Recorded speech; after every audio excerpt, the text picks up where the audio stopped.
We've got some beautiful smoke rolling out of this. The first step of this smoke is to get your smoker up to 275 degrees Fahrenheit. We are going to be cooking a brisket on our Pit Boss Platinum Laredo 1000. Our temperature of the cook is about 275 degrees Fahrenheit. We'll be using the Hickory Blend wood pellets. Let's go get our brisket and put it on. Welcome back to another Jeff Reviews for You. Today, we're going to do something special.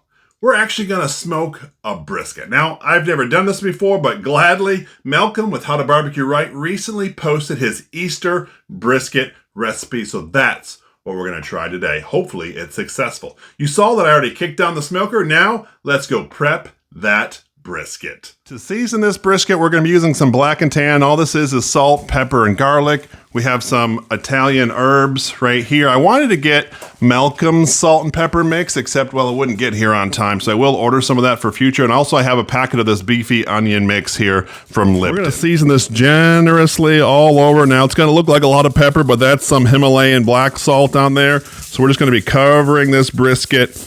As Malcom said, it could sure handle it. Of course, you see I have a glove on this side. I'm making sure safe food handling. We are going to flip this over in a minute and do the other side, but we have a couple more ingredients to put on this side. Now we're going to be using some of our beefy onion mix here for roast. It's got some dried onions in there, and of course, those are going to start to rehydrate.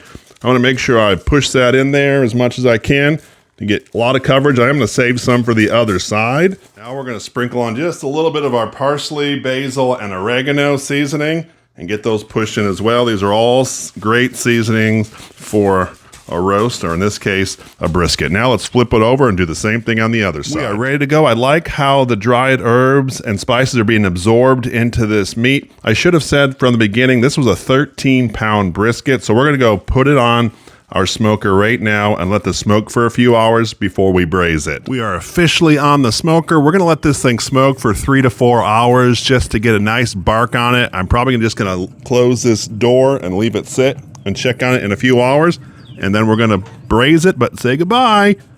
Look at that beautiful smoke rolling out of this smoker.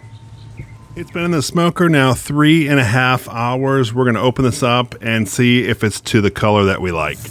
As you can see, it looks like it has a nice bark. We're going to pull this off, put it in our pan, set up our braising liquid, and put it back on. So, tell me, what are your thoughts of the Pit Boss or the brisket? Let me know your thoughts down in the comment section below. I would love to hear from you. To get our liquid going, we have some beef broth, and we have some red wine. The objective here is not to fill up the container, just enough to come up and get on top of the meat, or just to the side of the meat. So we're just going to dump some of this in here. And we're going to add our onions, yet again, not on top, just to the sides. This smells amazing. I have 2 cut onions. Finally, we have 2 tablespoons of minced garlic, and then, of course, I have 3 bay leaves. Let's wrap this up in tin foil. We've also added a meat thermometer, and then don't forget to add your tomato paste at this time as well. Hopper's almost empty. Time to add some more pellets. I use an entire bag, and it doesn't even fill it. This hopper is awesome. We are almost there. When this hits 202 degrees Fahrenheit, we're going to take it out. All right, now for the moment of truth. Whoa, look at that. It looks amazing and smells even better. I'm going to use my silicone gloves to take that out, wrap it up in some foil, let it rest. We're going to take the drippings there that are left behind and try to make the gravy that Malcom made. Now we're going to pour our drippings into a colander. The onions will fall into here. Make sure that you take out the bay leaves, but save the onions for later. We will use them again. Next, you're going to get some butter melted into like a medium saucepan or fry pan, just however you like to make your gravy. You add some flour and just start stirring it so that flour dissolves or mixes in with the butter. I started out with a 1/4 cup of flour, but I did add some more later. Once you feel as though the flour is mixed in, you can start by adding your drippings and keep stirring. This is the part where I would test to see if it's thick enough for me. If it wasn't thick enough, I would add some more flour, but make sure you keep whisking it over top the heat, making sure all that stuff starts to solidify and just get thicker.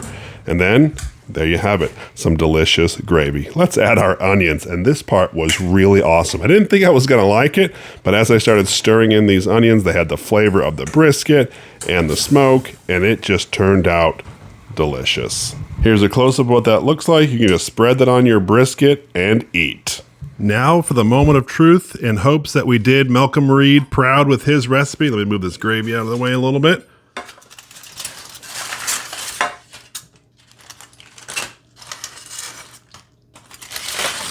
All right, let's look and see what that looks like.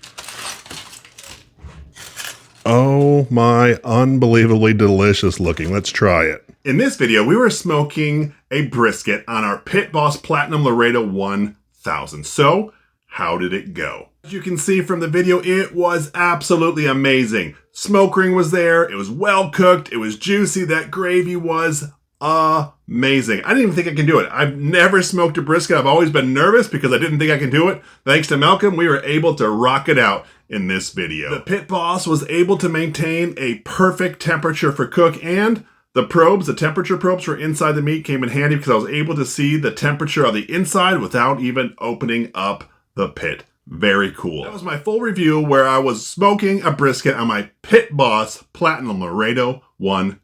If this is something that interests you, I will leave a link down in the description. This is Jeff with Jeff Reviews for You. As always, thanks for stopping by, and I hope you have a great day. Once I'm ready to cut it, I like to cut it down to 1/4-inch pieces. I also take this time to cut off any fat that may not have completely rendered because, well, no one likes to take a bite of fat. So this is what my average slice looks like, enough to go around the table. I know what you're thinking. I just took a photo from a Michelin 5-star restaurant and posted here. Well, you're wrong. This is the brisket that we cooked with the onion gravy on top of it. And you know what? I just can't get over the smoke ring. It absolutely looks perfect and tastes even better. The only thing disappointing about this brisket is when it was all gone. I really do appreciate that you stayed around for my entire review where we smoked a brisket on our Pit Boss. If you didn't see my original video where I unboxed, burned off, and tested out the Pit Boss, I'm going to link that video right up here. And I would love it if you would click on this link. And when you do, by the magic of the internet, I'm going to join you at this video. So go ahead, click it. It's safe, I promise.